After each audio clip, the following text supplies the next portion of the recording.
Hello and welcome to the Swole Initiative Network. We're here for another cozy Monday. Oh no, Polly. Happy Cozy. And it begins. Oh man.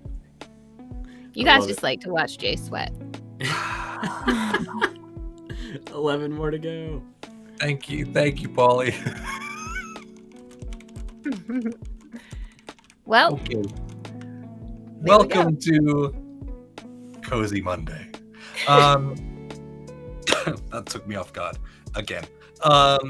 Yes, we are going to be doing a tier list of cantrips. So we'll be finding out which one are can and which one are can't trips. That's a good one, actually. Thank you. What's up to everyone in the chat? What's up? What's up? Everyone is popping off in the chat. It's good to see everyone. Oh, there's the hype hype train. Yeah. Thank you, guys. Sean. All right. Yes. What was I saying? Cozy Monday. Cozy Monday tier list. Oh, whatever yeah. that is. Quick mention for our brand partners. It's really hot down here. My glasses are making my nose sweat. Quick mention of brand partners, the amazing Norse Foundry. Go and check them out. There should be a link and a code in the chat. I believe it's Swole 10. I forget. Did it not send? It didn't go. Wait, what? Oh, There there you it go. Whoa. Just Swole. Thank you. To get 10% off. But they make all of our amazing gemstone and metal dice, as well as supplying us with amazing giveaways, of which we constantly need more of. Sorry, Drew. He's not sorry. But thank you to everyone who is almost at level 2 as well. Yeah, rad. My brain is everywhere today. Look at how What pretty was I they saying? are. Oh yeah, other brand partners. Oh yes, look at the cat's eye dice. No, Look at those are tiger's eye. Tiger's eye, which is just a big cat. So technically, I'm right. Cat's eye's glass and tiger's eye's gemstone. So just I'm saying. aware. And then I've got my Saying, technically, Norse Foundry. Actually. no, mine's bigger. So Oh, guys. I know mine like that is way up there. no one wants. I can see Jay's behind him. We're not gonna. This is not no. Yes. Oh, Tiger's eye are my gold dice at the minute. They're so pretty. Yeah. They Let are me so show them pretty. to you again. Maybe that'll be something we give away. Who knows? Who knows? I'll show you again. I know. It's me. I'm the one who knows. It's me. Hi. Hi. Labradorite. Yeah. I have those too. We do have those. We could give those away. Who knows? Is that I gotta find them. Hang on. We still haven't gotten through the brand partners yet. This is a very quick announcement for our brand partners. Yeah, they almost look like jade. They're coming through with the green. Other brand partners, Griffin Co. You should check them out. They supply all of our 3D printed custom terrain and miniatures. They also have a gift site as well now, which I think you can get by going to the main site. That's where they're keeping all of like their wood burning gifts and leather gifts and all of that stuff as well. So go and check them out. Use the code SWOLE22 to get a whopping 22% off at the checkout, off of your entire order, which is nuts. Other than that, we have Hero Forge, supplying all of our color 3D printed custom. Good. Oh. I can't even get through the announcement. Thank you, Paulie. Polly, you mad lad? I think you you. said the magic word. You said Hero Forge, and he was like, "There it is." J Bingo. Like, you said Hero Forge. Yes, Hero Forge supplying all of our color 3D printed hero miniatures. Wow, that was impossible to get through. But yeah, so we're gonna be lighting up and triggering tons of people as we go through this tier list.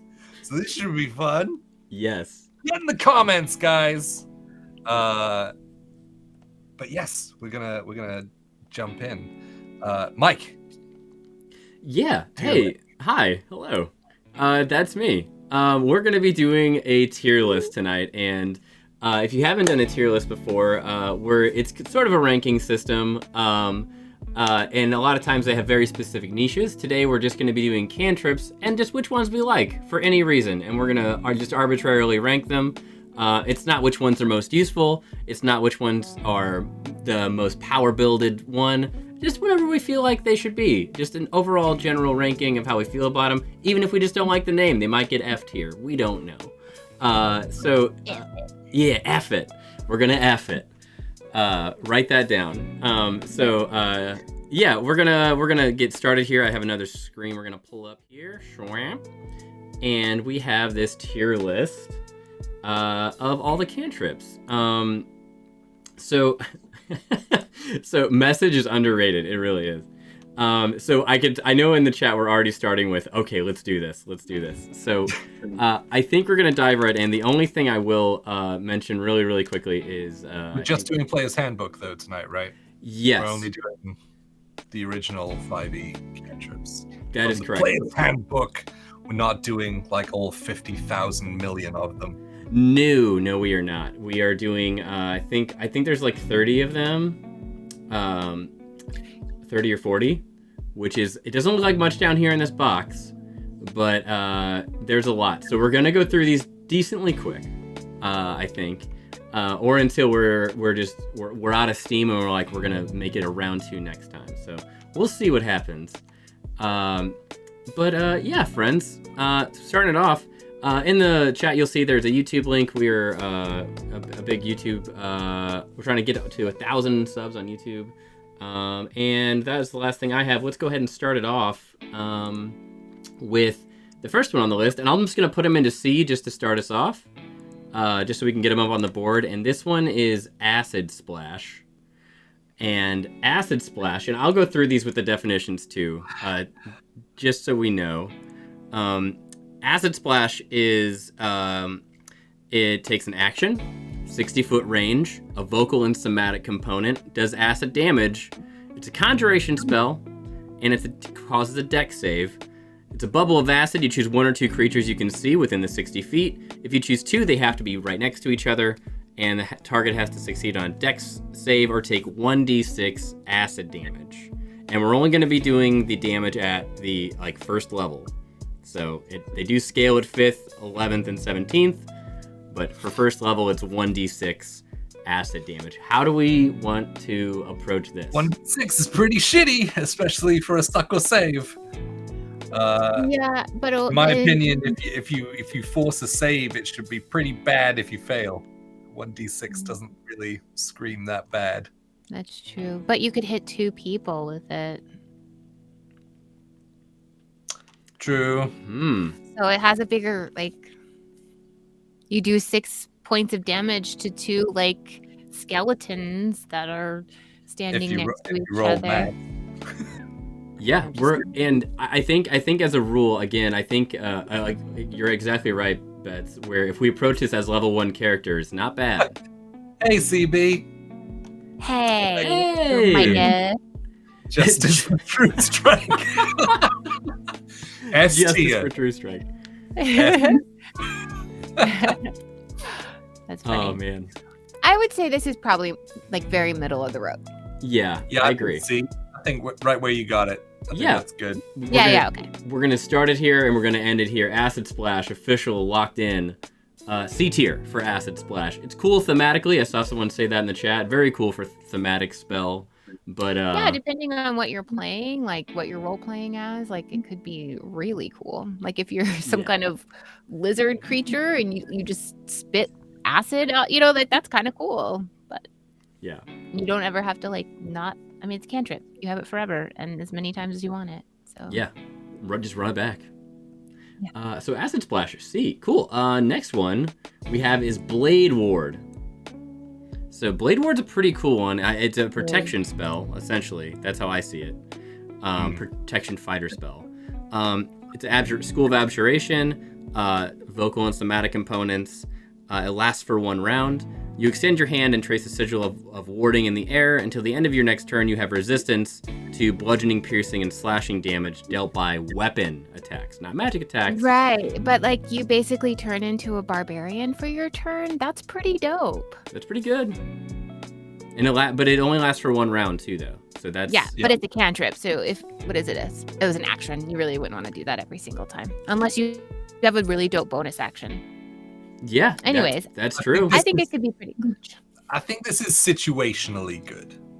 Agreed. Right? Fair. Situationally, like if you see that your squishy buddy is about to get mauled by someone in like weapon attack kind of way, then throwing that up. It's on yourself. Them. It's only on yourself. It's only on self? Yeah. Okay, then it's even it's even less cool. Yeah, so yeah. Like it's literally if you are the squishy one and you're being attacked and you're like, I can make this suck slightly less. Yeah. In fact, half as much. Yeah. Half as much. I can make this half as bad. Are you listening, Ashley? Oh, Blade Ward? Shots fired. She's probably not even here anymore. Hey, I love you. Mountain Dwarf Celestial Warlock? Yeah. Ooh. A Warlock Dwarf. I like that. A Moradin? Can you be a Warlock of Moradin? That'd be cool. I think this is still very middle of the road. I agree. I agree. Celestial Patron. Womp. Yeah, that's great. Welcome in, Casters and Castles. That was a good roll. Hey. I swear our follower alert has a better like RNG than any randomizer I could ever pick. Because I feel like every time I've written down. Yeah, it's like every time I'm like, I never would have put those together. Incredible.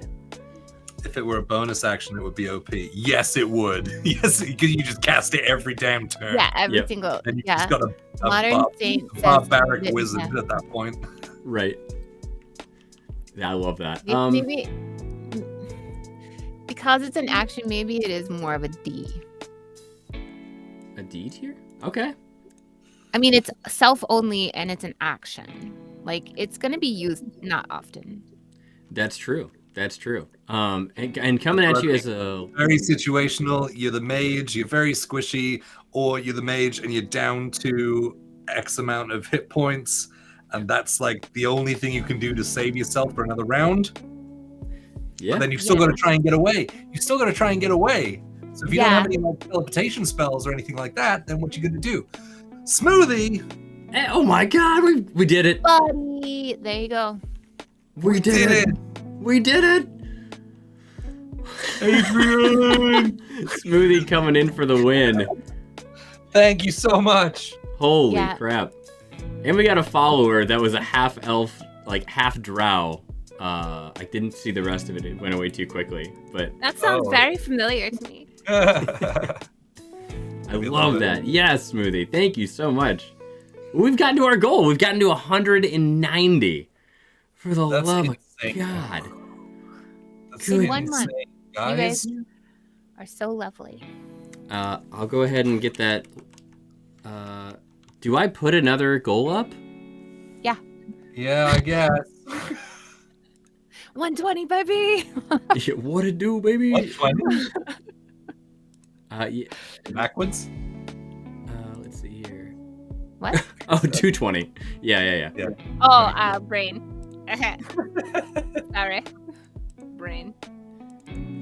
goodness. Help me. Okay, there we go. Good. Maybe we can ask the chat what they want to see as a giveaway between a couple of things. Let me ponder. We talked about Labradorite, and we talked about Tiger's Eye. What else do I have over here? We gave away one of the rainbow glass sets. Oh no, we did. Yes. We did. Did we do this one? Liv won those ones, I believe. Did we do this one? No, but they're very expensive. Oh, so just kidding. Don't look at me. Only give those away during Pride. Right. You did not see this. Awesome. No, we saved those not for the dice you're looking for. These are not the. Look away. Look away. Yeah, we did the crocodile Jasper last time. Mm-hmm. Right, Polly. And we did. We did. And the rainbow glass. Yeah, the canine rainbow. And some plushy dice. We did do plushy. We did do some plushy dice. There is always I have cool metal dice. What are these ones called? Lapis lazuli. Ooh. Oh yeah, lapis ones are so pretty. I always think of Steven Universe when I hear that. Me too. We have oh, there's not a garnet set, is there? No, we don't have garnet. Let's see if I can put that up. It's so far away. I don't know if I can. Lapis lazuli. It's fairly soft, but it's so pretty. It really is. Yeah. Lapis lazuli. I've got like a gray lapis D20. That's so cool. In fact, I have the amethyst and the rose quartz. Let's just do the Steven Universe. You've got lapis. I've got amethyst. Good evening, Rose sir. quartz. There you go. What is your focus for the day? There it is. And pearl. Yeah, they look really, really cool. Yeah. Ashley, I'm right there with you, girl. And Steven. I have a friend who has a cat named Onion, and I always walk in and I just go, Onion! I also have a lapis boulder. That's a nice boulder. I like that boulder. I like that boulder. It's a nice boulder. Is it in focus? Really good cat name. It's not a boulder. No, it's so far away from the camera, babe. It's a rock. Yeah, well, so's my face. So Your face it was is not this it was big. closer than my face. Your face is not this big. There you go. Hello, Raider people. Hey, Dice Legend! Dice Legend Raiders. Hello. Holy moly. Hey. Welcome in. We are triggering people by tier listing cantrips. Yeah. And showing. Welcome in. I'm deciding on gonna a do giveaway. Yeah, that's it. I can't get the rest of my dice. They're way up there. We didn't decide on anything. I didn't. we should- Did anybody Oh. say what they want us to give away? Did anybody? I'll just look back through. Someone. I remember someone saying Tiger's Eye. I heard a lapis, or I see a lapis, and I see a tiger's eye. Mike, And make then- a poll. Make a poll? I can do that. Someone said Labradorite.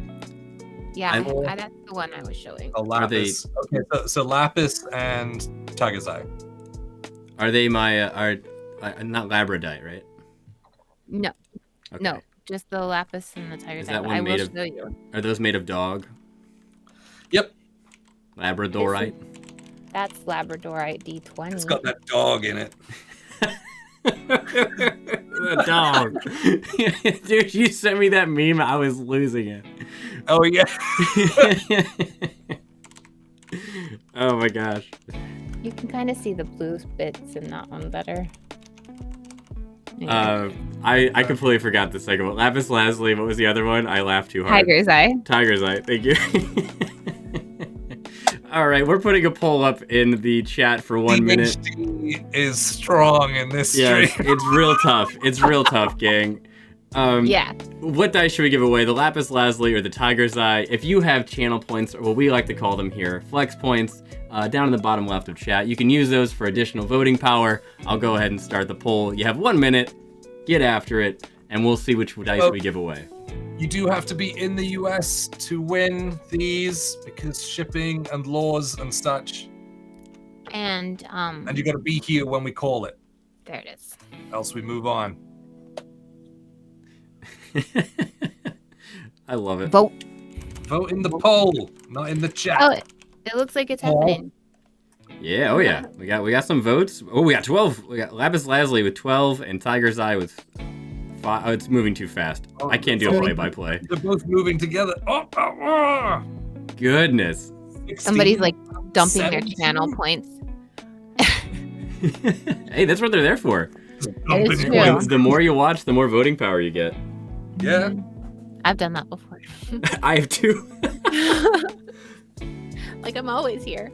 21 votes for Lapis Lazuli. That's a lot. Looks like it. Ooh. There we go. Nice. That was a lot of channel points. I love that. Lapis Lazuli it is. There it is. Love it. Lapis Lazuli. Lazuli. Cool. Nice. Okay, well Lapis Lazuli Oh. are up. Winner that happens to be in the US. Is it time to put the exclamation giveaway? Yes. The giveaway is live. It's been live for a little bit. If you've already used the exclamation point giveaway, you're still already entered, but you can always re-enter. It's just gonna do the same thing. Doesn't disqualify you or anything. No, all good. No, that's a good call out because I will do this. Oh my goodness! Oh my god! I almost called out your real name. I don't want to dox you on stream. I'm saying thank you. That's I so know funny. who you are. So funny. right. Thank you so much, Modern Saint. Thank you. Thank you. Modern Saint. I love it. One of my friends from back home. Lovely. Oh, very Did you cute. know that last week? Was that last week that we had? Never mind. What? Never mind. I can't remember who's You're- here week 2. I can barely remember what I have on the screen. in front Last of me. week was Steve. Oh, that's right. Eve. That was Steve. last Monday. Steve. Dang, I want to watch that movie again. We gotta do it. Anyways, Cantrip. Cantrips. Cantrip. I think we ended with Blade Ward at At like D a tier. D level. Yeah, D tier, yeah. Okay. Booming Blade. Booming Yes. Blade. Ooh. I'm just taking a guess here, but I think Betts has opinions on this one. S. S tier. I will throw it, but I will say S tier just because it can be combined with so much crap. That's fair. And for those that don't know, Booming Blade. Oh yeah. Oh yeah, let's talk about it. It's somatic and material components. It's the School of Evocation. It lasts for 1 round. The damage and effect is thunder, and you brandish a weapon using the spell to make a melee attack. And on a hit, the target suffers the weapon's attack's normal effects and then becomes sheathed in booming energy until the start of your next turn. If the target moves 5 feet or more before then, the target takes 1d8 thunder damage and the spell ends. The spell increases at 11th level and 17th level. So yeah, and at 5th level it also deals an extra 1d8 damage. So yeah, it's really, really great. It's not only is it a damage spell, but it's a control spell as well. Yeah. Here's the thing, Modern Saint. If you are an arcane trickster rogue, you can take Booming Blade and use that along with sneak attack. You get so much damage. Ridiculous amounts of damage. Yes, which is what I used to do.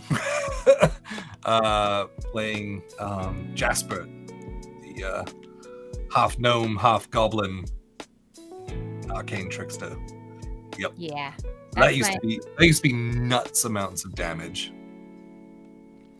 So yeah, Because it still counts as a melee attack. I think it says it in the description. True. Holy. So it counts as like a weapon attack. I think it says like you make a weapon attack. Yeah. Yup. Yeah, Ronan said Shit. Batman in the chat, and I was like, "What is that about?" But then I saw Smoothie said "Boom Boom Pow," and I'm like, "Oh, got it." Lethal Lee Wham. Noblin. That's exactly what we called him, a Noblin. Noblin. So yeah, I think this one's pretty I think that is S tier as far as cantrips go. S tier. I'll have to throw it to you. I might have argued for A tier, but it does have a lot of. For being a cantrip, it's pretty powerful. Yeah. It's very Especially good. if you're, yeah. Because it instantly combines with the weapon attack as well. Yeah. So it instantly stacks, and then you can stack more on top of it. So True. Depending on how many weapon attacks you have. Yeah. Very, very true. I have plans for this particular cantrip, so you guys come back. Okay. Come back on Wednesdays when we play Spelljammer in the future. Yes. Spelljammer. For some reason, when I hear Spelljammer, I've used the tone of Crossfire, which is a really old game that kids played, and there's a big ad for it. It's like, Crossfire, Crossfire. I remember that. Yeah. And I just say Spelljammer instead of Crossfire, and I don't know why, but it's there. So yeah, S tier for Booming Blade, very clearly. Come back and see Bets use that to full effect in Spelljammer, coming soon. Coming soon to a Swole Initiative network near you. So next one is Chill Touch. Chill Touch is it's a good one. I do think it's a really good one for a thematic. Chill Touch is F because it should be cold damage. I agree. It's not cold damage? No, it's necrotic. Oh, it's necrotic. Yeah. Yeah. Sorry, Fine. go on. Do the read. I'm sorry, I'm jumping Sorry, ahead. yeah, I know we're All jumping good. ahead. All good. All good. He- It's all good. It's a vocal and somatic components. Takes an action. It lasts one round. From the School of Necromancy, but it does have a range of 120 feet, which I think lends it some credence. But it does deal necrotic damage instead of cold damage, which is confusing for any new players or folks that just read it and would assume cold because chill Touch. Yes. Should be cold touch range spell. Yeah. But it's a necrotic range spell. Right. Yeah. I like to think of it as like what I always used to do to like my nieces and nephews, just put an ice cube down the back of their shirt and like barbecues. That's what I imagine people are doing with Chill Touch.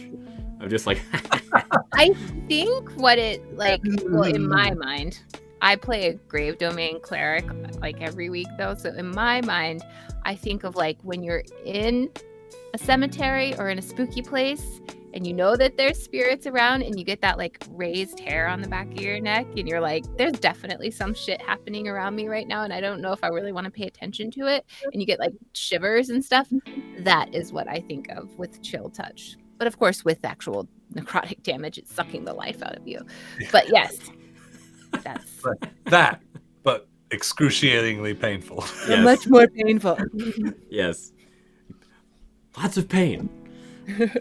So yeah, you to add a little bit more to this for the flavor, the text on it says you create a ghostly skeletal hand in the space of a creature within range, and on a hit they take 1d8 necrotic, and they can't regain hit points until the start of your next turn. And until then, the hand clings to the target. If you hit an undead target, it also has disadvantage on attack rolls against you until the end of the next turn. And then you have the standard spell damage increases at 5th, 11th, and 17th level. But there's three things I think that this could go into A or B tier. And I think we've talked about them. A or B. Yeah. For sure. I think the thing that would push it into A is if you were in a campaign that was centered around lots of undead encounters. But if not, you lose that extra utility. Mm-hmm. So maybe it slots down to a B. That's fair. I mean, I think that's fair. It is ranged. It has 120 foot range, which is pretty far for a cantrip. Really far. That's really so far like, for a cantrip. Very squishy people can have this as a cantrip and just do it whenever. Yeah. And not worry about like your warlocks. A. Yeah, I think I'm gonna put it. I think it should go in A, only because if I were approaching this like I did the other ones, of if you're at first level And Yeah. I think that's a pretty damn good spell for a first level character. Agreed. So yeah, I'll go with A. We'll err on the side of that's pretty dope. Skeletal Ghostly Hand. We'll push that into A on that. D8 is pretty good as well. Mhm. As far as like, to have that range with a D8 is pretty good. That's almost Eldritch Blast territory. That's well, true. Let's not get carried away. Well, it's almost Eldritch Blast territory, and it has additional benefits. Yeah. Okay. Fair. Awesome. The next one we have, let's go the opposite direction with Control Flames. Control Flames is somatic only, no verbal component needed. A range of 60 feet, which is not bad, with the 5-foot cube when you get there. It's the School of Transmutation, and it's a controlling spell. It's got a little bit of action to it. It's a non-magical flame. You can instantly expand the flame 5 feet in one direction, provided that wood or other fuel is present in that new space. You can instantly extinguish flames within the cube, which could help. You double or halve the area of bright light and dim light cast by the flame, change its color or both. That change lasts for an hour. And you can cause simple shapes, such as the vague form of a creature, an inanimate object, or a location, to appear within the flames and animate as you like, and the shapes last also for an hour. So there could be a little bit of psychological implications on that as well. But it doesn't actually cause any damage. Not unless you rule it as, there's fire underneath you. Unless you move, you're gonna take fire damage. Yeah, but it doesn't say that. It doesn't say that. You're right. But to the letter, you are correct. Absolutely. So. But it would be really fun to use as like flavor. Yeah. You know, kind of like when Caleb in Critical Role uses flames to like tell stories and do things. You know, like. Yeah, it's good. It's a real good like RP cantrip to still be doing things like within the rules. Yeah. Hey, thank you for the follow. We got a Moon Elf Scout Ranger. Oh, which is just a beautiful vision of like what I imagine a ranger to be. Like yes, if it's a ranger, it's very much Driz Doerden-esque. I know he's a drow and that's not a moon elf, but very close. Close. I think that it's gonna depend on the player for this one. If you're trying to really tell stories with mechanics, then you might think of this a little bit higher. If you're trying to kill people with cantrips, it's not gonna work. So this might be a middle of the road one. I agree. I don't think it's like F. Yeah, I feel like it's another very situational cantrip. Doesn't do any damage. Good for roleplay, but is it? I don't know. It's very, very situational because open flame has to be there. Yeah. Right? I feel like to take that one step further, I think that if I was going to take Control Flames, I'd rather just have Thaumaturgy. Yeah.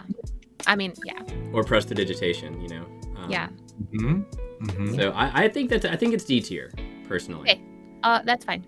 I think it's middle of the road, but I think that there's others that you could use in its place, or it's very situational. Yeah. Again, very flavor heavy. It is 100% a cantrip that I would take if it added to the flavor of my character. Yes. Yeah. Which I played a wildfire druid, and I did use Control Flame. Yeah. So. But you probably had other things where you could just create. Oh yeah. So, it was just like dual action. I'll throw that in there so I can do fire things. Right. And then Jay attacked. The J Nation.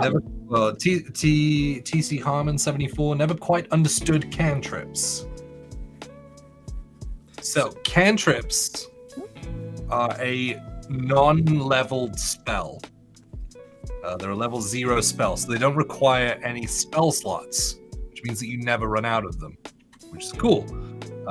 For that reason, they are fairly nerfed in terms of like power and things. But yeah, I hope that that basically clears up what that is. Yeah. Let me know if you need to know any Okay, more. I don't know Harry Potter, but like the little spell they use to just turn the lights on, isn't that more like a cantrip? Yeah, so if you were to be like, hey Google, Lumos. Oh, it turned one light. Did you see this light bulb back here turn on? I I saw the saw it. reflection. I saw it. That was so sad. Yeah. Oh, But you can do that with they're other. always there. Yes, cantrips are always there. You never run out of them because they're not leveled spells, so Yeah. they don't take slots. So you always have them. Yeah. Right. But they also aren't as powerful or don't do as much. For that reason, Yeah, that's the trade-off. So taking it one step further, if you don't like controlling flames, how about creating bonfires? So create bonfire, something I've done in the past in open fields in the Midwest quite a bit. So I don't know if you need magic for this one. No. But In most like starter kits or whatever, like when you start your character, whatever it's called, like your pack has that shit to like make fire, or like you have things. There's like the tinderbox. That's what it is. That's what Yeah. it's called. But so I don't know. Yeah. TC Harmon asks, do they require materials? I believe yes, some of them do, Sometimes. but they're never consumable materials because they're not powerful enough for the spell. Right. Correct.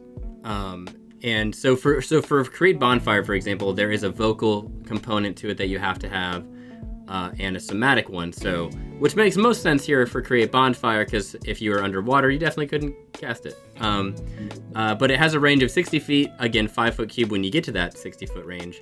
It lasts a minute, but it is a concentration spell. So that kind of detracts a little bit. And it also requires a dexterity save, but it has fire damage. So you create a bonfire on the ground that you can see within that 60 feet. Until the spell ends, a magic bonfire fills a 5-foot cube, so it does do magic damage, which can be helpful towards monsters, or specific monsters. Yeah. And any creature in the bonfire space, when you cast the spell, must succeed on a dex save or take 1d8 fire damage. The creature must also make the saving throw when it moves into the space for the first time or ends its turn there. The bonfire ignites flammable objects in the area that aren't being worn or carried, and it has its standard leveling of 5th level, 11th level, and 17th level, where the damage increases by 1d8 each of those times. So, a little bit lesser than I think on most of these. But what's your guys' first take after that explanation? Well, I mean, it does damage, the same amount of damage as like, what did we put up? Chill touch. Yeah, so like, I don't know if it's A level because of that, but it's still, like 60 feet, 5-foot cube. I mean, you could burn the shit out of somebody, like, I mean, 1d8 is not going to really burn the shit out of, but if we're still talking first level. Yeah, level I mean, 1 if wizards you're at down 11, yeah. If we're at like 11th level and you're out of spell slots, you can still do 3d8 damage with a bonfire. True. That's true. You can that's true. Someone in the chat said you can use it as an area denial, so kind of a control way. Block off areas. Yeah. Mm-hmm. Yeah. Especially if you have those kinds of players that like to do area control during like battle. So yeah. I don't know. I think maybe C, maybe B. Yeah, I'm leaning towards C only because it requires concentration. I think for a cantrip, that's what bumps it down to C for me.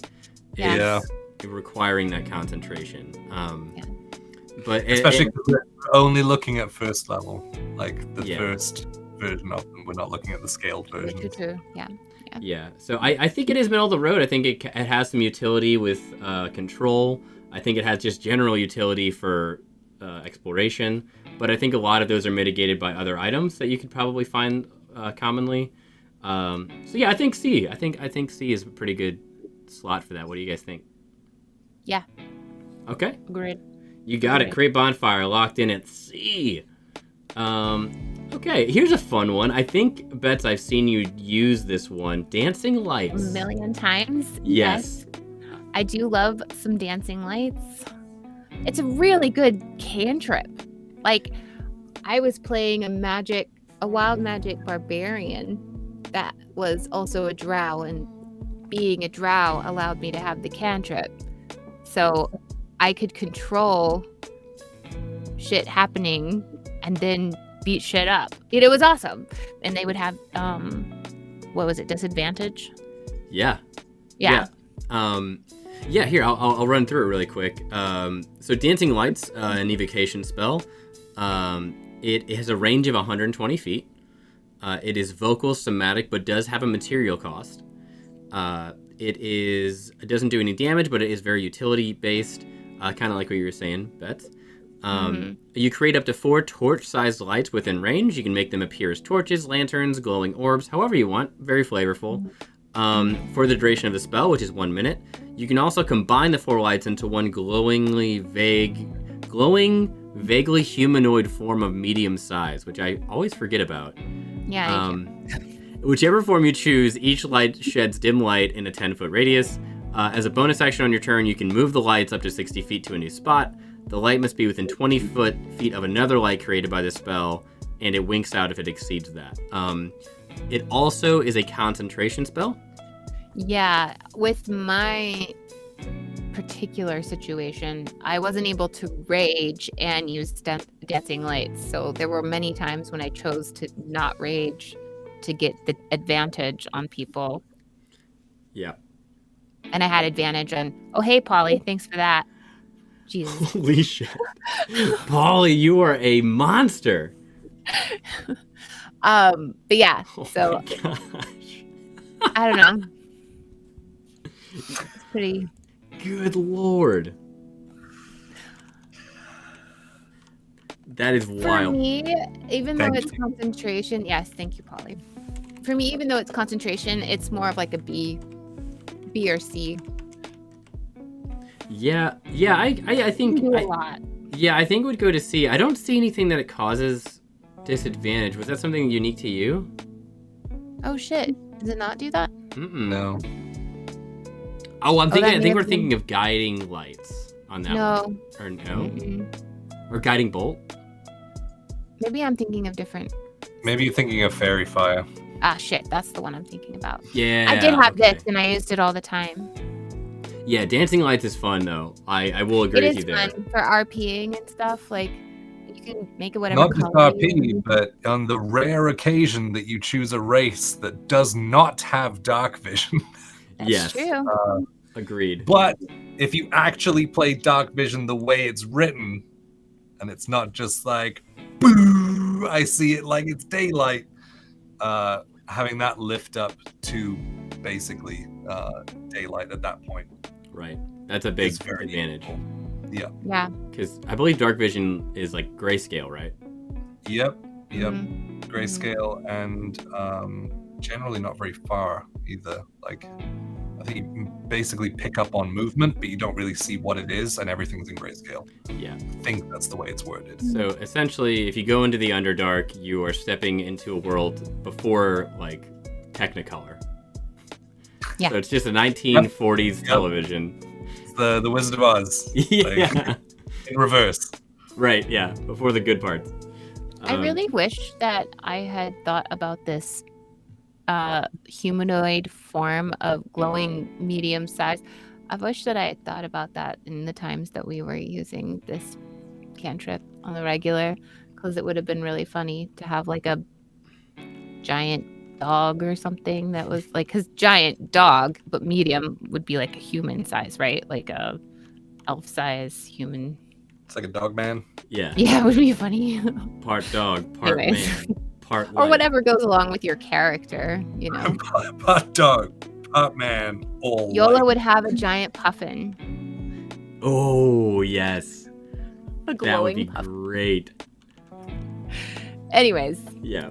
that was a deep cut if you haven't been here Bring for a the long time. animation. Mountain Wolf Alchemist Artificer. That's like a good that. one. That is cool. Okay, I'll get off of. I like Dancing Dwarven and Gnomish Mad Scientists. They're fun. Didn't you play one of those? Like was it Fizzlewick? Was that his name? No, that was was Chris's character. He was a wizard. Yeah, he was a wizard. He was a dork. That's all I remember. He was a dork. Yeah. I remember talking about that. I was like, you made a dork. He's like, yeah, I did. It was very socially awkward. Yeah, it was Like a great most game. wizards, I suppose. Yeah, in the best way possible, by the way. I think that's those are always fun.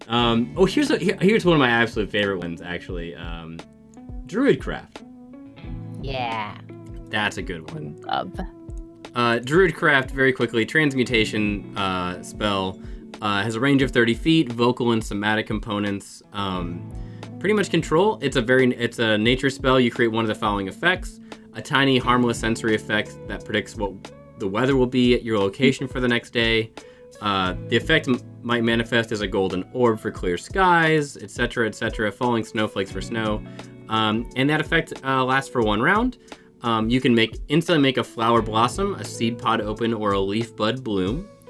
You create an instant harmless sensory effect such as falling leaves, a puff of wind, small sound of a small animal, the faint odor of skunk, and the effect must fit in a 5-foot cube. Or you can instantly light or snuff out a candle, torch, or small campfire. Pretty good. Druidcraft is really fun for all RP moments. But also, fun fact, my flower that Rose wears in her hair is like a special enchanted druidcraft kind of thing from her father. So that's why every time she takes a rose away and gives it to someone, there's still one there. Yeah. Thanks, DM, for helping make that happen. But yeah, that's I just love druidcraft and like the little things that you can do. Like I played a really awkward druid, like really awkward, and she would just like make weird noises, and then there'd be a flower in her hand and she'd hand it to people, and it was just kind of like whatever, you know? Yeah. I just think it's a lot of fun for role play. Super good for RP. Super good flavoring. Like there's tons of different ways that you can use it. It's like a prestidigitation for druids. Right. You know, make your hair blow in the wind, or you know, like a little, you know, when you walk into a room, which you can do with other cantrips, I know. But like, you know what was dope? Was in our home game several years ago, like 3 years ago, before I was DMing, and you used it to find out if it was going to be storming the next day. And you know what I used? Yeah, that was really so she ended up using Call Lightning. So it adds it increases like a D8 or something if it's stormy. So but the DM had to roll for it. For the... Didn't know that cool. was what I was thinking ahead of time. And so he was like, I don't know, let's roll to see what the weather's going to be like. And he was like, yeah, it's going to be storming. And I was like, and so the next battle we went into, which we were headed to, I knew I could use the Call Lightning, add more damage because of that. So it can be clutch. That is super very clutch. Situational though. Yeah, very situational. So it's probably more like a C, honestly, but it's a lot of fun. That's Yeah. That's a hot tip for how to get your DM into a corner. Do you want to put it a B just for the fun aspect? Mm-hmm. Yeah, okay, B. Let's go B. Yeah, oh, absolutely. I was thinking B because there's a lot of sensory effects you can do with that, and the utility too. Like you can light a candle, you can snuff out a fire. A druid in my campaign only strictly uses it just for making people smell really bad, like the skunk smell thing. He does that every time he leaves the room, and they're like, "Did you fart?" And he's like, "Nah, man, what are you talking about?" Every time. It's like, it doesn't matter if it's a king or if it's a guy he's buying food from. He does it to everyone. It's so funny. So yeah, definitely going on B class there. We got the big bad next. Let's go ahead and put it up in S tier. Eldritch Blast. Eldritch Blast. Yeah, I mean, yeah. Especially just because it gets stacked with like all the Eldritch invocations and stuff, like, so it just gets upgraded every couple of levels. Yep. Yeah, the Punishing Blast. Exactly right, Modern Saint.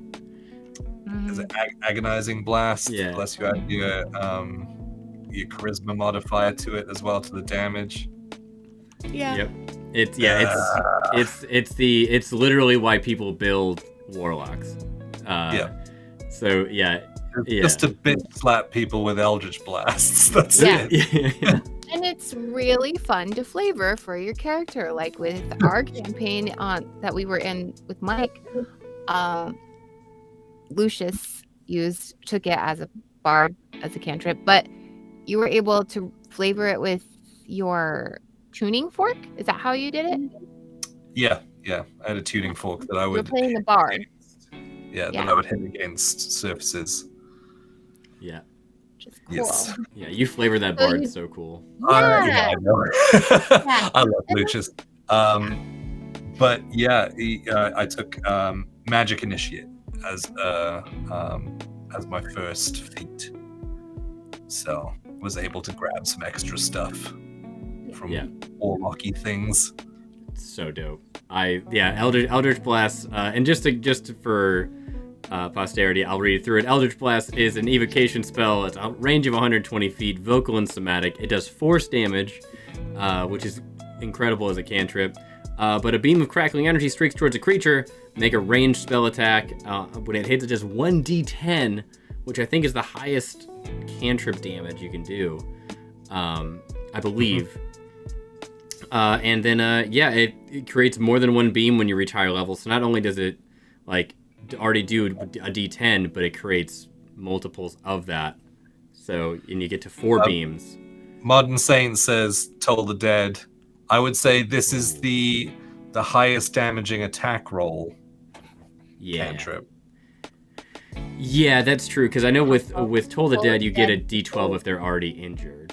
Yeah. It's also a save, right? Yes, and Wisdom save. Yes, that's a save. Yeah. Good point though. Good point. Highest damaging cantrip for an attack roll. Yes, Fireball is also a D10. That's correct. Yep. But it doesn't stack. It doesn't stack with as many things. That's also a dex save, right? Nope. Fireball is an attack roll. Oh yeah. I had that. Right. Eldritch Blast S tier. You knew it was happening, so we're gonna move along. We got quite a few spells left here. Fireball is like Wizard Eldritch Blast. Yeah. Yes. It's the one they learned before that. I was thinking Sacred Flame. That is a dex save. Yeah. Which also pretty dope. You cleric. So next one up besides Eldritch Blast, we have Encode Thoughts, which is not a very common cantrip that's taken, but it's pretty cool. I'll read through it. So it is an enchantment spell. It's only a somatic component, not verbal. So you put a finger to your head and you pull a memory or idea or message from your mind, much like the pensieve from Harry Potter, and transform it into a tangible string of glowing energy called a thought strand, which persists for the duration or until you cast the spell again. The thought strand appears in an unoccupied space, so kind of like floating words or however you want to make it look. They are tiny, weightless, semi-solid objects that can be held and carried like a ribbon. It is otherwise stationary. If you cast this spell while concentrating on a spell or an ability that allows you to read or manipulate thoughts, you can transform the thoughts or memories you read rather than your own into a thought strand. So if I was doing Detect Thoughts on somebody, I could also cast Encode Thoughts and write out that other person's thoughts in the sky. This is confusing. Yes. Casting this spell while holding a thought strand allows you to instantly receive whatever memory, idea, or message the thought strand contains. So, pretty wild. It's pretty cool effect. So again, very situational. If you're doing a very heavy role-playing campaign or scenario, I could see this being really, really helpful. It also lasts for 8 hours. So that's crazy. You could leave that behind for 8 hours and someone else could find it if you need them to, or you can do a combo and be like, that person's thinking bad thoughts and I can prove it. Wah. Yeah. That's dangerous. There's no way to prove that that's true because you could just be doing magic. You could just be doing it. Yeah. But a fun thought. I have no idea where to put this because it seems diabolical. It does. It really, really But does. again, that's very situational. Yeah. I don't know, like, yeah, if we're going on like how much you would use something and how often, like if you take a cantrip and you can't switch out cantrips, then maybe you don't want this. So maybe it does go lower, like D. If it's that situational, unless you're playing some kind of mind reading wizard type. Yeah, for sure. I feel like it's very situational where it's like the only practical thing I can think of when I think of this is like, oh man, I like my partner left their phone at home. I'll just put like a post-it note so they see it. Like that's how I see in Code Thoughts of like I see it as using as a post-it note, like, hey, don't forget, like before you leave the house, make sure you feed the dogs. Like that's how I would use in Code Thoughts. Yeah, so So that is here's the thing, though. It says you pull a memory, an idea, or a message from your mind. Mm-hmm. Does that mean you no longer have it? Does that mean that the memory leaves your mind if you pull it from your mind? It doesn't say. Since it doesn't specify that you lose that memory, I don't think that's how I don't think that's how it works. But it's awkward. Apparently, Jeremy Crawford says DM choice on that. Aha! There we go. That's pretty cool. I would absolutely say that it leaves. Me too. We were actually talking about this recently with Eric. Eric. Yeah. Yes. Was it this? I think it was this spell. I think that's how he was flavoring it. Because he was trying to change his. Yeah. Okay. Yeah, he was trying to forget stuff from his past. Yeah. Yeah. Pretty cool. Pretty cool. I like that. I would absolutely rule it as removing it. Absolutely. You're taking like mental energy and turning it into something tangible. Right. Mm-hmm. But then it's like no longer in your head. It's not duplicating it. Yes, exactly.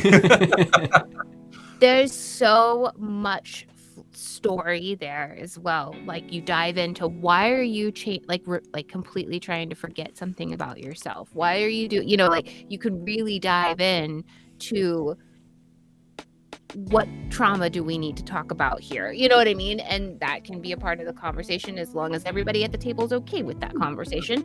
You can, like, why are you trying to forget these things? Why are I think it would be very interesting. And if I was DMing the campaign, I would probably do the same exact thing. Let's just forget they don't exist. They don't exist anymore. For sure. Be a great spell for a noir espionage campaign. I agree. Ooh, for sure. For sure. That's I think you make a good Cup of Tiefling says it, but it only lasts 8 hours. So I mean that could be another the rule would be if it disappears, does it return? I mean again, that could be the DM's discretion. Yeah, I think that's how I would, because it would need to go somewhere. Yeah. Unless my players were trying to do something with it, then I'd probably just let them do it. Yeah. Yeah. Like the point is to have fun. It's a game. And going back to the root of our conversation, it is just a cantrip. Yes. Yeah. True. True. So I think I might just leave it at C tier. What do you all think? D. D? Yeah. Okay. Probably because it's so situational. That's fair. You literally have to build a character just to be able to consistently use that. Yeah, you have to build it with that in mind. Mm-hmm. Yeah. Mm-hmm. Yeah. Or have a situation happen in campaign that you would need to do that, Right. Yeah, very, very niche. Mm-hmm. Yeah, Lisa Lee makes a few good points there too. DMs can be heavily influenced that as well. Yeah. Yeah, I like that. I think D tier. I think it's a cool spell, but I think it goes into D tier. Unique spell for sure. Let's go back into some fire spells. Firebolt. We were just talking about this. I like Firebolt. I think Firebolt, I'm gonna say A because of the damage, not S because it is the most heavily resisted type of damage in the game. True. And you can't stack it with things. True. Mm-hmm. Yeah. Innately doesn't stack with things. Yeah. That's true. still a whole action to use as well. So. Yeah. Some lending some credence to it. It does have a range of 120 feet, which is the max for pretty much any spell, unless you have something else that can add to that, like Spell Sniper. Is a vocal and somatic. In the School of Evocation, you hurl a mode of fire at a creature or object within that range. It's a ranged spell attack, so no saves, which adds to it. And it takes 1d10 fire damage, which again is the most heavily resisted type of damage in the game, but a flammable object hit by this spell ignites it if it isn't being worn or carried, so it has a little bit extra power there, but not really anything to push it to S tier. So I think A tier is correct. Yeah, I think A is fine. Yeah. Rainy Animation says so good at those early levels, but it falls into the background at later levels, I think. Yeah, it caps out at what, 3d10? Yes, I believe it is. Yes, what, 4d10 at 17th level. Oh, okay. So it goes that high. All right. Yeah. Yeah, I mean, at 17th level, you're probably not worried about like hitting people with cantrips. Right. Yeah. Unless you're out of everything, you don't have any spells left. You don't have, or unless you're like a sorcerer that's gonna like quicken things to like just get extra damage off. Right. Yeah, that's situational too. So a good starting spell, yes, very good starting spell, and that's kind of what we're how we're ranking it. Yeah. Because there's only like a handful of cantrips that scale. True. And don't you, as like if you, and I should know this because I play elf every single fucking time, but as an elf, aren't you able to take a cantrip from the wizard list? So like as a high elf, oh, that's right. Yeah. Okay. So because I remember using this a lot, so I think that's pretty cool too, because you don't have to be a wizard to have it. That's fair. Yeah. High elf. Bats, correct me if I'm wrong, but I think you like elves, right? A little bit. Who doesn't, though? To be fair, but I know you especially love elves. I like elves. You love elves. That's true. Because you know what? This next one, we're all friends here, but let's talk about it. Friends. Friends. Not to be confused with fast friends or any other type of spell, but this is an enchantment spell. It is both somatic and cost of material, but it is a concentration spell. It only lasts for 1 minute. For the duration, you have advantage on all charisma checks directed at one creature of your choice that isn't hostile towards you. When the spell ends, the creature realizes you use magic to influence its mood and becomes hostile towards you. So that is like in the rules that not only are they like, oh, hey, you did a bad thing, that's not cool. They're like, we're fighting. So a creature prone to violence might attack you. Another creature might seek retribution in other ways at the DM's discretion, depending on the nature of how you interacted with it while it was under your influence. Yeah, so I used to use this as Lucius in like situations where I would have to try and get information out of people in a short span of time. So casting friends, going up, making good persuasion checks or performance checks or whatever I need to do, like charisma based checks, getting that information, then being like, cool, all right, see you, man, and then just disappearing. But I would also usually combine that with disguise self. Yes, disguise self. So smart. To be gone.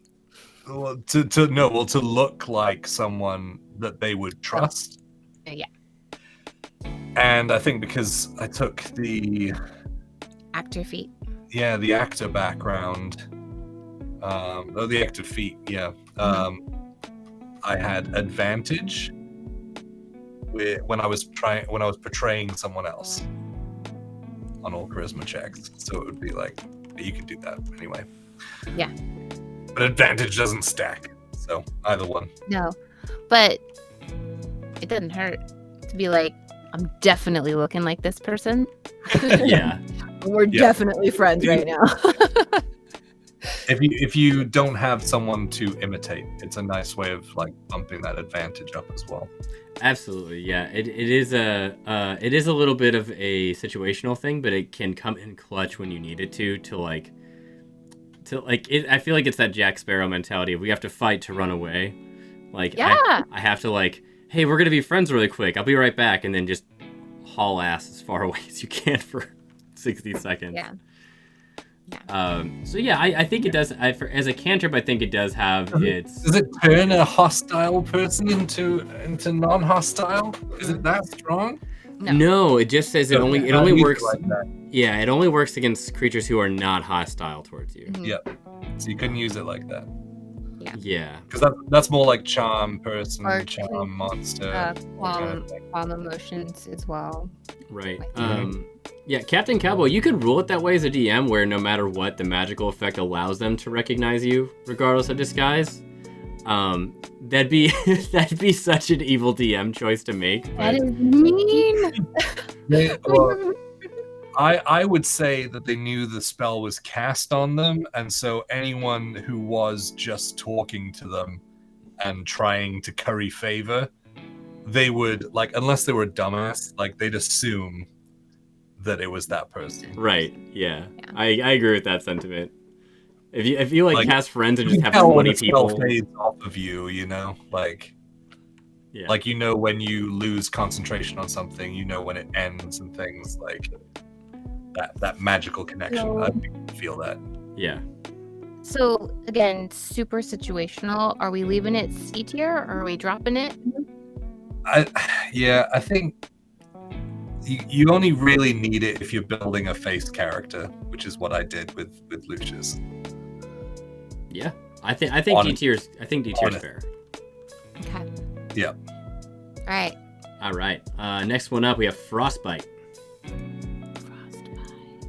Frostbite is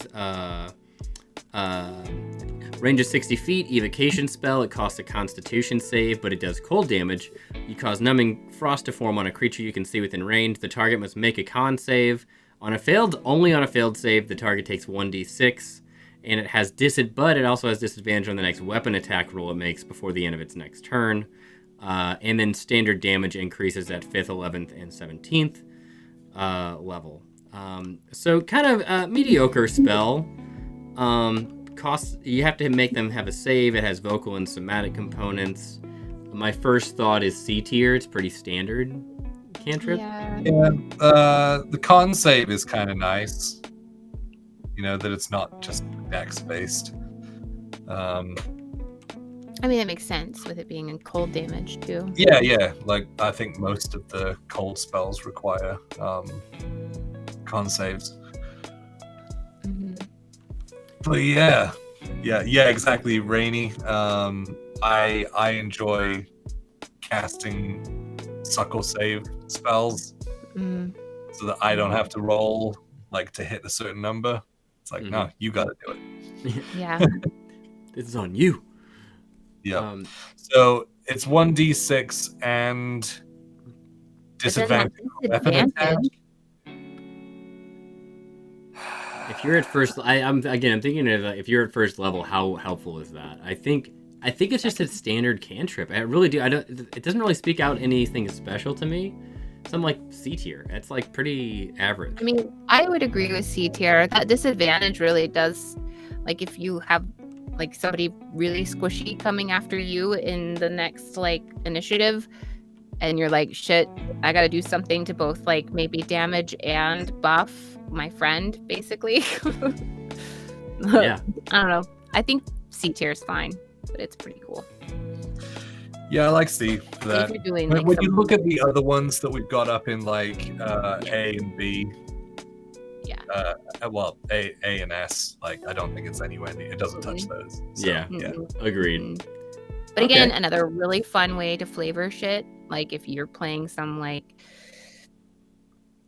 I don't know, like high elf witchy sorceress kind of thing, you know, and she just like looks at you and, you know, I don't know. I just think it's kind of cool. It's a cool flavor. Yeah. Cantrip. Oh yeah. Cantrips are all about flavoring because that you can just do shit to make your character cooler. Oh yeah. All the time. 100%. The and I think that the cantrips are where you typically build out your character from anyway. I think, you know. Oh yeah. Between cantrips and first to second level spells. So yeah, the flavor's all there.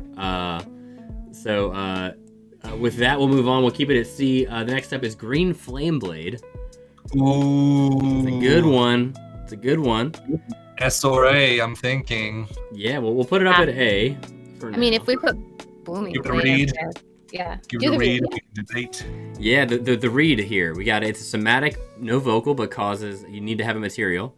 Cast on yourself within 5 feet. School of Evocation. But the damage is fire. So you brandish a weapon used in the spell's casting to make a melee attack. On a hit, the target suffers the weapon's normal attacks, and you can cause a green fire to leap from the target to a different creature of your choice that you can see within 5 feet. The second creature takes 5 damage equal to your spell casting ability modifier. Let's see. The spell's damage increases when you reach certain levels. An extra 1d8 plus your spell casting ability modifier. So it's not only doing damage, but it's also adding your spellcasting ability modifier to that damage. It's pretty good, and it's instant. Doesn't have concentration. Just really cool. And it affects more than one bad guy. Yes. Yeah. So They have to Yeah. be within 5 feet, though. Right. yeah. In the most perfect situation, it can affect more than one person. Right. You make a melee attack, so you could stack this with things like sneak attack. Yes. Yeah. Yes. Cool. Are we leaving it there in A? That's probably. I think it's an A. I think it's an A. It is still fire damage, so it is still the highest resisted. But it's green fire. St. Patrick's Day fire. Yeah. St. Patrick's Day fire. I'm gonna be saying that on St. Patrick's Day. I'm just gonna be like green flame blade. I'm just gonna start calling all of my drinks. I'm gonna make a drink called the green Flame Blade! Yeah, y'all wanna take some green flame blade shots? Oh my god. And then you have to leave a little bit at the end of it and just throw it on someone else. Because that's Are you how talking about like when you ignite liquor? Yeah. Yes, Man, it's dangerous. when we were at Gary Con this year, Oh, please That's tell right. this story really quick. one of their signature drinks for Gary Con was was it Green Flame Blade? They were naming them after actual spells and things. I think so. It was something. No, It I was don't like think it was Green Flame Blade. fire something. I don't know. They were naming it after certain Yeah. like D&D spells and cantrips and stuff. And it was like, I don't know what it was in it. I don't even remember the type of drink it was. But they served it in a martini glass on fire. And It's these like poor- super wide. Super like, wide I don't know top if to it. martini glasses, you spill that all the time, and it was on fire, and these poor waitresses are like walking around with like an on fire martini glass, and I was Like like, 3 of them on a plate. Like, I don't want this. I was like, you can't even like, like when they give you a shot that's like on fire, you can like kind of blow it out, or you couldn't even like put it out because it's on this wide thing, and if you blow in it, the liquor, like it was the worst idea ever. It was And then- dangerous. Yeah, and then when the fire went out, it literally tasted like, I don't know, like fire fluid. I don't know. I don't even know what it's called. like but lighter it was fluid. Yeah, it was lighter fluid. It was like, what is in this? And it should have just been alcohol that was burning, not anything else. It was. Yeah, It was not a good choice. The only real flaming drink that I've had, was flaming sambuca shots, Okay. which doesn't change the taste or whatever. But if you leave it, leave it burning too long, it heats the fuck up Oh, out of the glass. Yeah.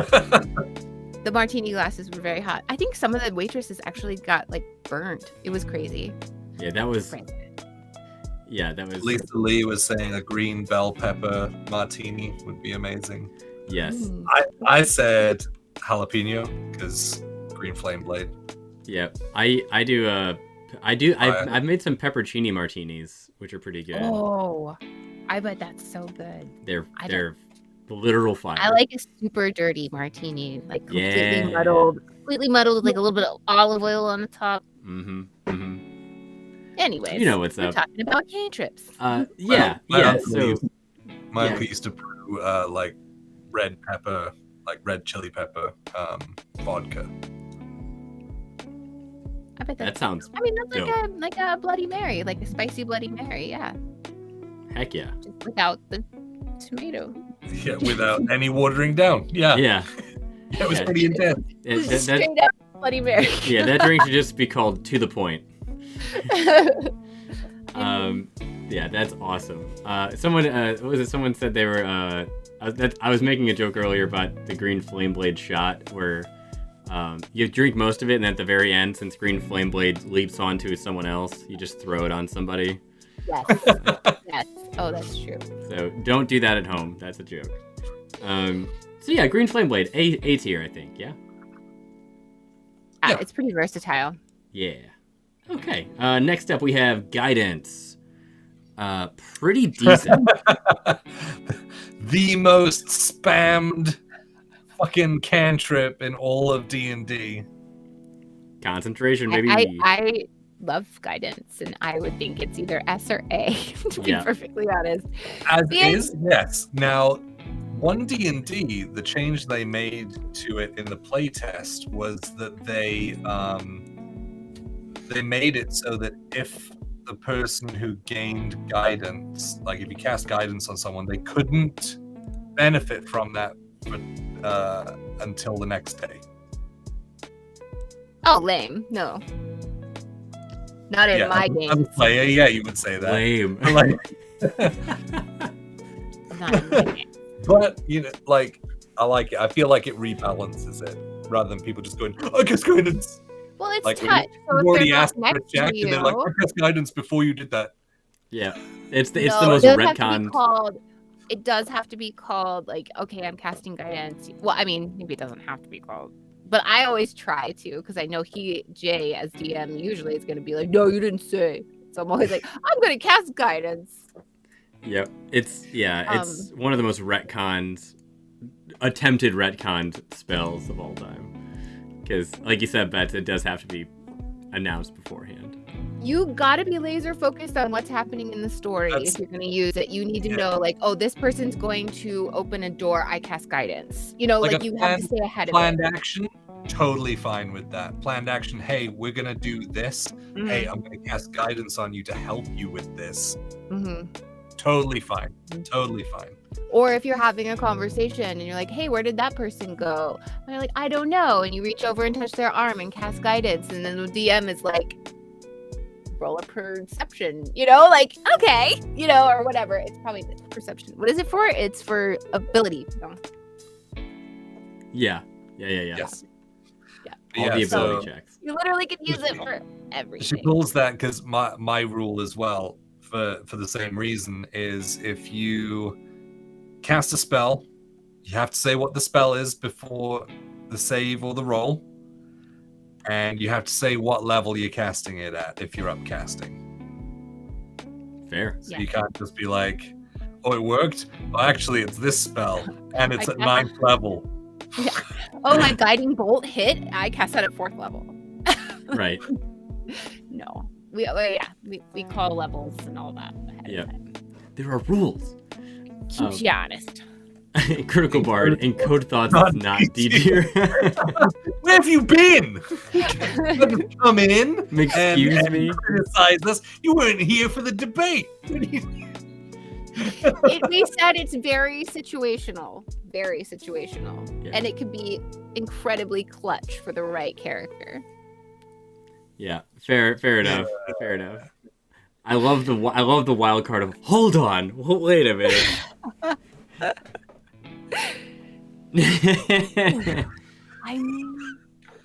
He's retconning your tears. Oh no! That's great. Oh no! Move on. We're don't look at that. We're just gonna see. You can't even see it anymore. There you go. No, it's not there.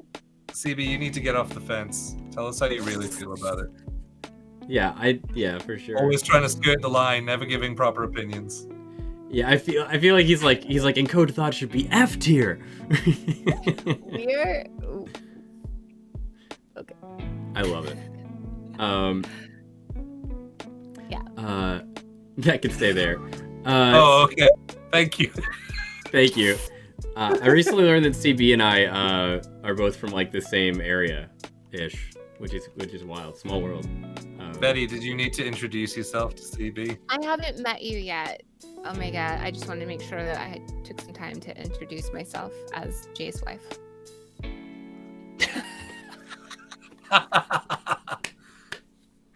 Love you, buddy. Love you. Love you, buddy. Anyways. So yeah. We'll I think guidance is A tier. Yeah. Yeah, I think so. Yeah. Okay. We have next up is Gust, an absolute Pokemon move. It's legitimately a Pokemon move. Gust. It is from the school of Transmutation. It is a vocal and somatic component spell. You seize the air and compel it to create one of the following effects at a point which you can see within 30 feet. You can have one medium or smaller creature that you choose must succeed on a strength saving throw or be pushed 5 feet away from you. Create a small blast of air capable of moving one object that is neither held nor carried and weighs no more than 5 pounds, and push that 10 feet away from you. If it isn't pushed with enough force, it's not pushed with enough force to cause damage.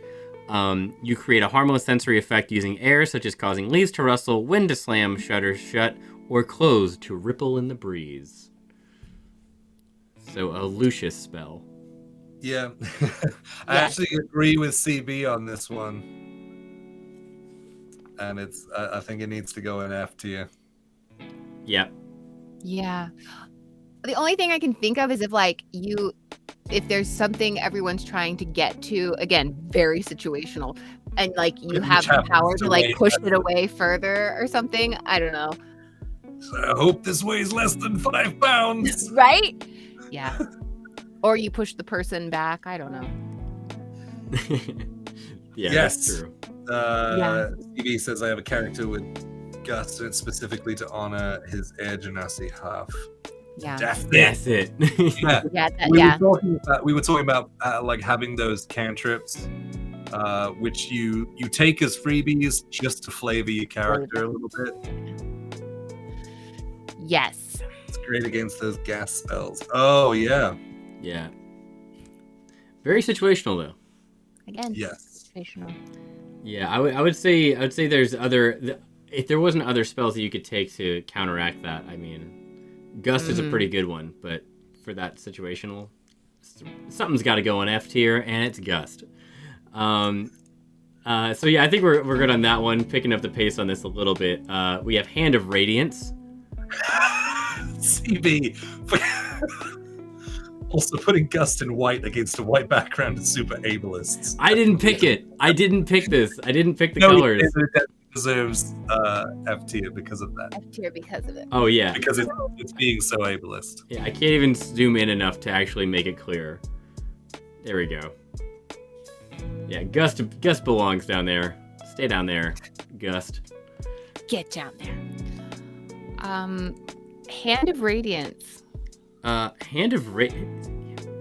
I don't think that's actually belongs on this list.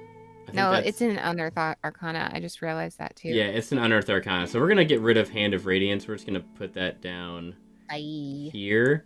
So Hand of Radiance. We're gonna get rid of that. Yeah, with Unseen Helper. Yeah, the UA. Unearthed Arcana. Yeah. So Infestation. Let's go with that. Infestation, we have its vocal, somatic, and material component required. It is from the School of Conjuration in a 30-foot area or range. You cause a cloud of mites, fleas, or other parasites to appear momentarily on one creature you can see. The target must succeed on a Constitution save or take 1d6 poison, and it moves 5 feet in a random direction if it can move, and its speed is at least 5 feet. So you roll a d4 for the direction. And that movement does not provoke opportunity attacks, and if the direction rolled is blocked, the target doesn't move.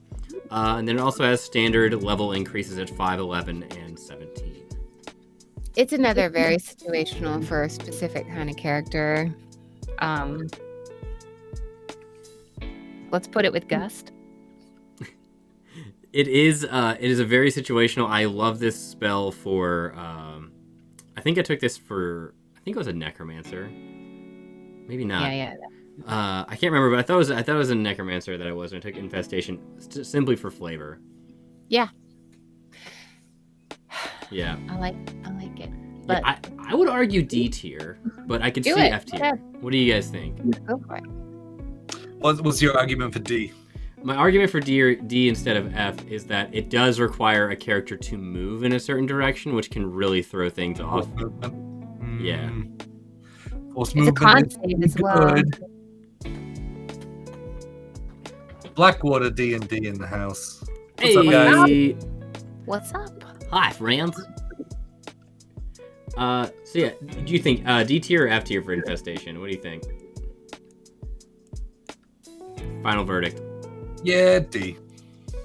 Yeah, there you go. All right, we're giving Purely it. for the force movement. Thanks. That's true. All Force right. movement can be really clutch, and there's only very few things that'll make it happen. So, True. We're giving it the D. giving it the D. Lol. That's one way to put it. You heard it here, folks. Uh, Infestation in the D. Stop. Blech. Where's Ashley? Oh my god. Let's move on. Lightning lure. I knew I was in trouble when I said that. Lightning lure. Captain Oscar said put it in STD tier. Wait, you skipped my favorite cantrip. Which one was that? Light. Oh, that's next. I don't know why Oh, it went out of order. Yeah, light is next. Love light. Love light. Love light. Seriously. Love light. Like, I have used it so many times. In both like fun RP ways and like functional ways. Like when there's people in the party who they don't have dark vision, you cast light on something that they're holding. And it's how long? It's an hour. Like, Yeah. it's great. And it's a cantrip. So then an hour later, boop. You know? Are we discussing light? Yes. Yeah, here, I'll throw light. Let's throw light up here, and we'll do lightning lure next. Well, isn't lightning lures not from the player's handbook, is it? That's from the Sword Coast Adventurers Guide. So there's some in here that aren't regular, and some that are. Yeah. So Okay. I don't know what they're. I actually didn't make this tier list. It was a pre-made one, so I know. It was already made. yeah. But yeah, so light, you're actually right, Bets. Where do you think light should go?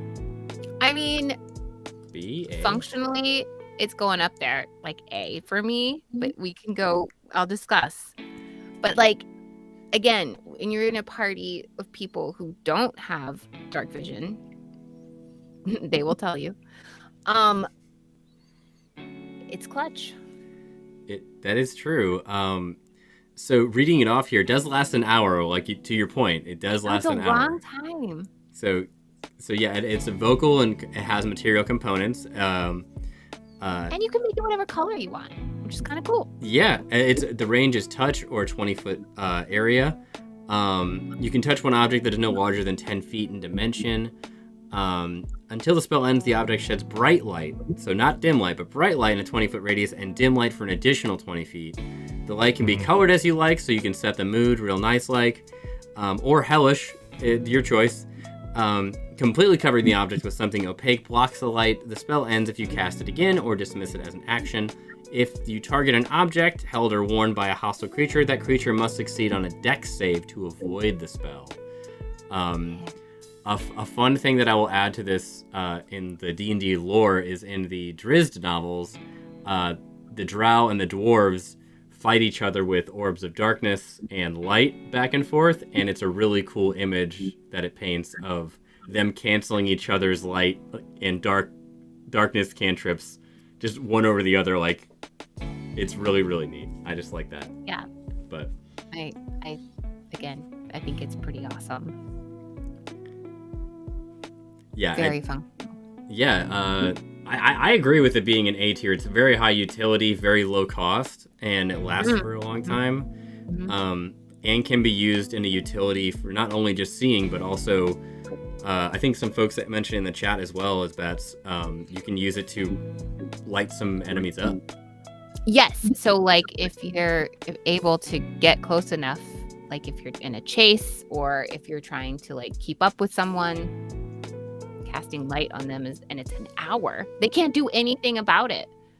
They will be casting daylight basically. Better than a flashlight light, I'll say that. That's fair. They're a ring light. Yeah. If you are playing a D&D campaign in which you are an influencer, this is the cantrip for you. Ring light. Yeah. Oh shit. All the ideas that are like pummeling toward my face right now. I can't God. I have so many ideas now. Jay, thoughts? I think A tier is what Bets and I are kind of settled on. What about you? It's between A and B for me. It does get used a lot by a lot of people, so I think that's what I'm leaning towards A. The only thing that sort of is like, is it A? Is like the situational usage of you needing things to be lit up. So it needs to be dark. I mean, it's also but yeah, I think the pros outweigh that. So yeah, I'm good with A. Yeah, right. And it's another like you don't have to have a fire to see. You don't, like things like that. Okay. Which can be snuffed out, or can water's not going to turn the light off. Like things like that. It's pretty cool. Absolutely, no, for sure. Absolutely. Let's see here. Yeah, I was passionate about light cantrip, but there it is, guys. Yeah, there we go. Coming out of the woodwork. Mancheetah said, I've played in games where the DM did not allow any PC to have dark vision. I'm sorry. Who is oppressing you and why? Really sorry. Who hurt them? I mean, you could, yeah. That's fine. But I think you just need to play dark vision for what it is. Yeah. You can just see slightly better in the dark. It's not like, instead of like plain black, you got a little bit of vision. Yeah. Right. Yeah. If they don't let you use light in your next campaign, bring an ultra bright flashlight and just shine it in their eyes the entire time until they give you dark vision. Until they're completely blind, and then they really know what dark vision's like. Right.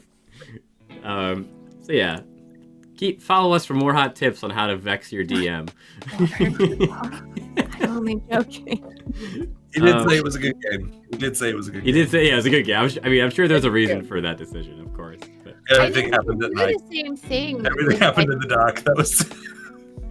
No one gets dark vision, guys. I have things to do in the dark. I mean, you can combat an entire group of people with dark vision by using magical darkness on them all the time. Yeah.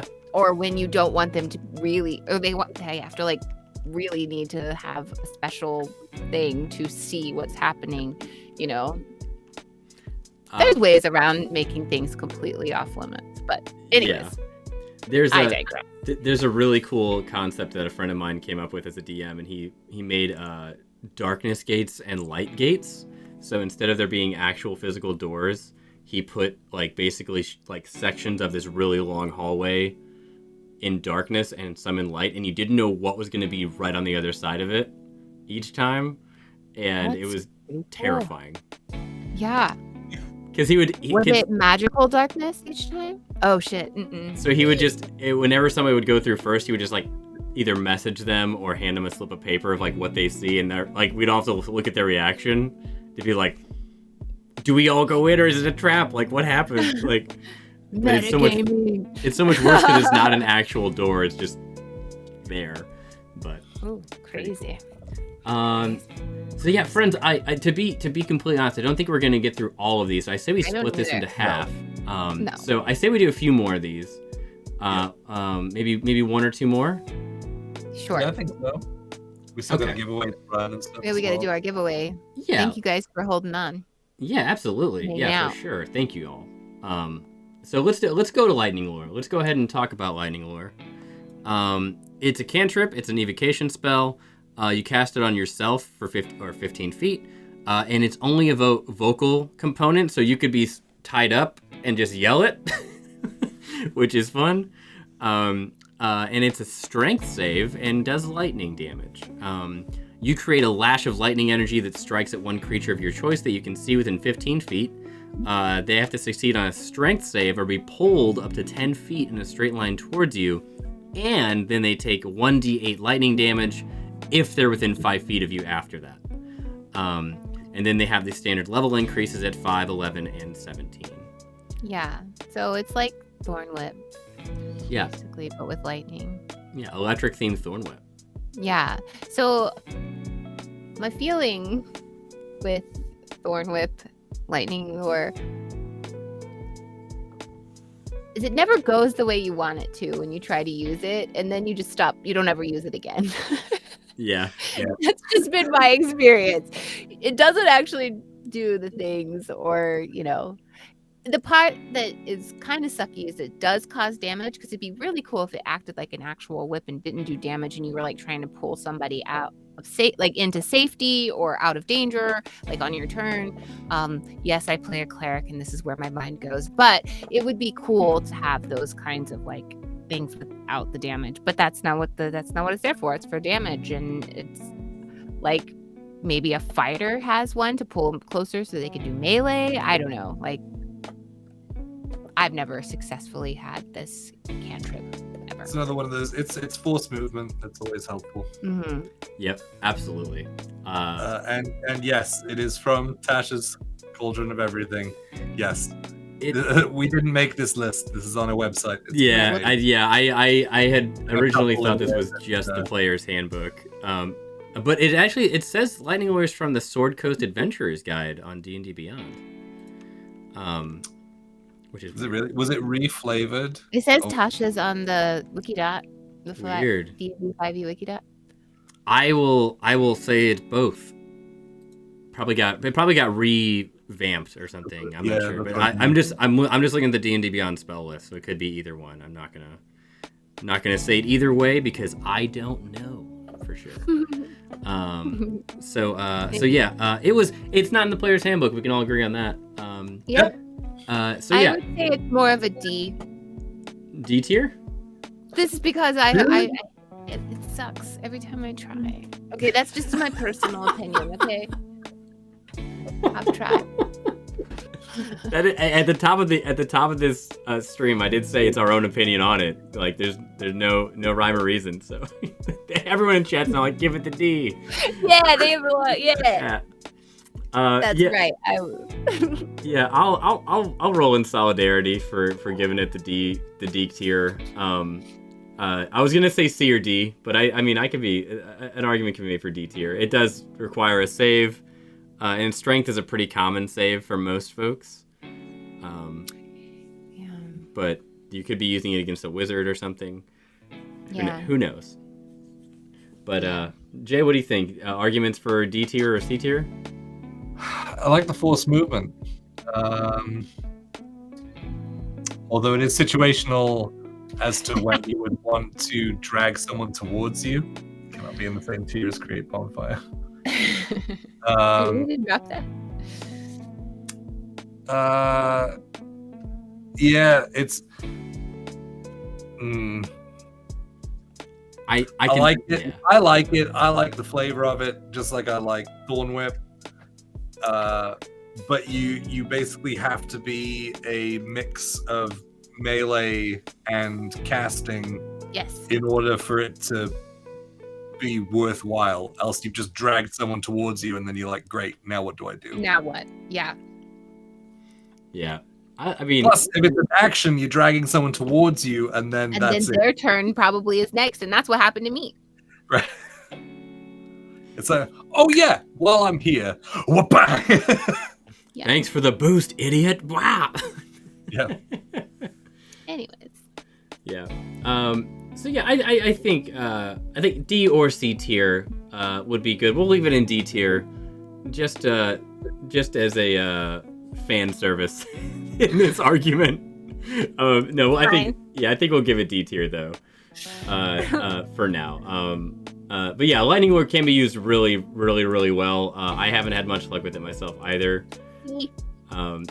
Paul says give it the D with a highlighted message, so we'll Thanks for that. Thanks, Paul. We'll stick with that. Cool. Well, let's do one last one, and then we'll do the rest of these on another night. Finish out the Cantrip list. We might get some more minds together on this as well for the last half. So here's we'll end with a really fun one. Mage Hand. And before you commenters start this, we're not putting it in D tier just because it's Mage Hand. We're not doing that. No, but I mean, Put Mage Hand on the D. Do it.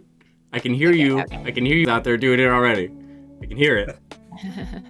Because I'm one of you. So yeah, Mage Hand, an obvious fan favorite. It is a conjuration spell, vocal and somatic, which I actually didn't realize it was a vocal spell. I think I've read that at one point, obviously, but I always forget that.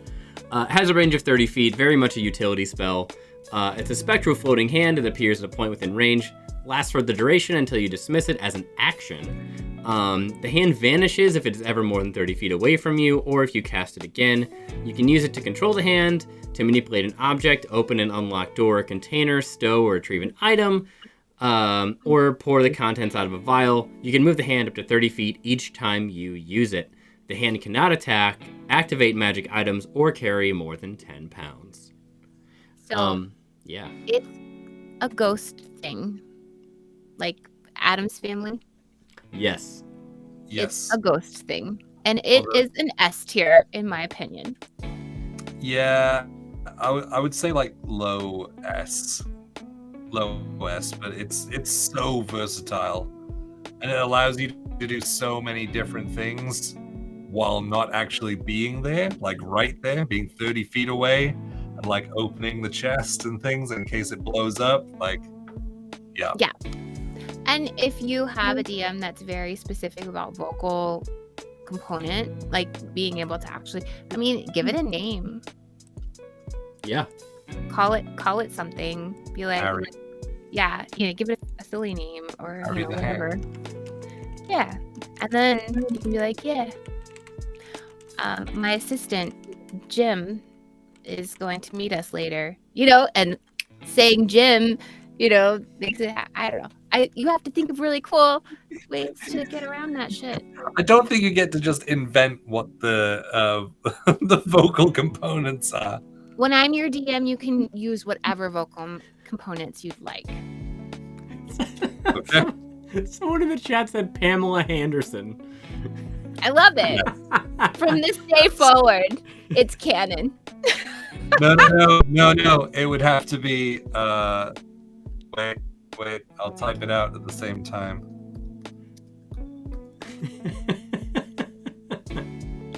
Pamela Henderson. Pamela Henderson. Okay, yeah. You gave us the idea, and as a community, we've made it better. We ran with it. Sweet piece of thingamage hand. That works too. I love it. Awesome. Well, I think, I don't have much else to add to that. Mage Hand is S tier. I think we can all agree for so many reasons that you can name the hand. You can make it do crazy weird stuff. We all love Mage Hand and its incredible utility tool for everyone, especially starting off first level when you all meet at a tavern and you want to steal someone else's drink. We've all been in that situation. It is the cantrip that binds us. So friends, thank you so much for doing this. We still have a giveaway that we're gonna do. We'll Yes. do part 2 of this Cantrip tier list next time we meet for community night. We still got quite a few to go. We got Magic Stone, Sacred Flame, Shillelagh, all kinds of things that we will probably get fought tooth and nail on. So yeah, and I'll be sure to put this list so far into the Discord. So make sure that you're part of the Discord. If I can spell it correctly. Discord. You got this, buddy. In the Discord. So yeah, we're gonna be doing a giveaway. If you haven't entered in yet, hit !giveaway to be entered into the drawing.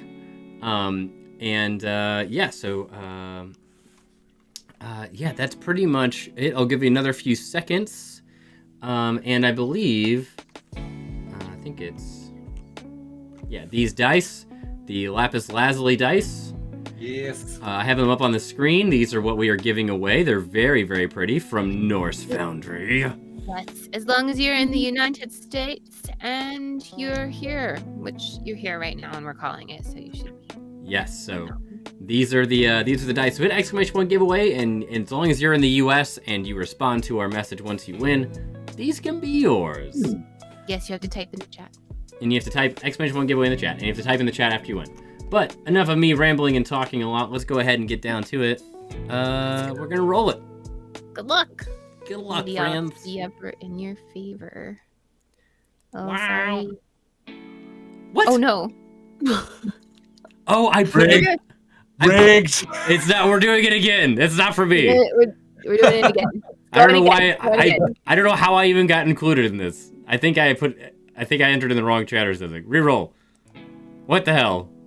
Ippy 21. Are you here? Ippy 21. You've got to type in chat. Are you here, friend?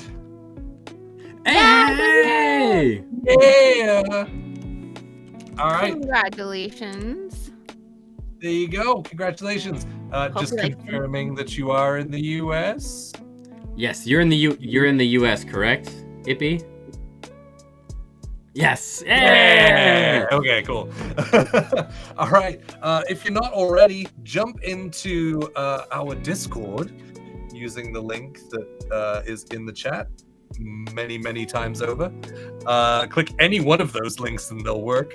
They all work. Yeah, jump in there. Find me, which I'm everywhere in that thing. Swole Initiative, and shoot me a message and say Lapis. Yeah. Lapis. I will grab. Oh, you're based in Leeds? I didn't know you were in Leeds now. Yes, and I will grab up Like the middle of some details to get some Lapis Lazuli gemstone dice sent to you. Holy crap. They're so nice. I think they were one of the first dice sets I had from Norse Foundry. So yeah. But thank you so much, guys. Thank you for all of the subs, the gifted subs, all of the bits, all of the support that you've given us this month. It's been crazy. Thank you so much. We're gonna pay that back with tons of content for you guys. We're gonna throw all sorts of things in there. There's gonna be what do we got? We got Call of Cthulhu, we got Pirate Borg, we got Deadlands coming, we got Spelljammer coming, Kids on Bikes, Kids on Brooms later in the year. What else? RPG. RPG. Yes. So many really and Shadowrun as well. We've got so many really cool RPGs that we're gonna play and really highlight how awesome these other companies are. So thank you so much. All of that money is gonna help us build out the production value to give you something really cool to watch. So thank you so much for all of that. Really appreciate you guys. It really means a lot. We're gonna find someone to raid, right? Yes. Yeah. Is there anyone that you wanted to raid specifically? Rhinus is on. Cypher is on. Blackwater's on. No man. Oh yeah, No Man is on. Who's actually playing D&D? Is that should that be the caveat? We weren't playing D&D, so I didn't think it mattered. Well, we were doing D&D things. That's true. Yeah, Cypher's playing Baldur's Gate. No Man's playing Baldur's Gate. There's that Victor 7 TV. Yeah, what is that? Yeah, Victor 7 is playing D&D. Yeah. He's rated us before. Okay. Let's do it. Yeah. Stick around for the raid. You'll get some extra bonus channel points to then turn those into flex points for our players during our D&D campaign, which brings me to there'll be no Fables of Galia this Friday. We will be at DragonCon, so we will not be running Fables of Galia this week, and then the following week myself and Bets are at an event, so there will be no Galia for the next 2 weeks, which sucks, but it'll be super awesome when we come back the following week. So we'll come back and talk all about DragonCon. Yes, it is the last push before we have a lot of cool new stuff coming. It's true. So it is the deep breath beforehand. Yes. So yeah, throw down some raid emojis when you get into the raid. Let them know where you came from. This has been the Swole Initiative Network, and you have been awesome. Thanks, guys.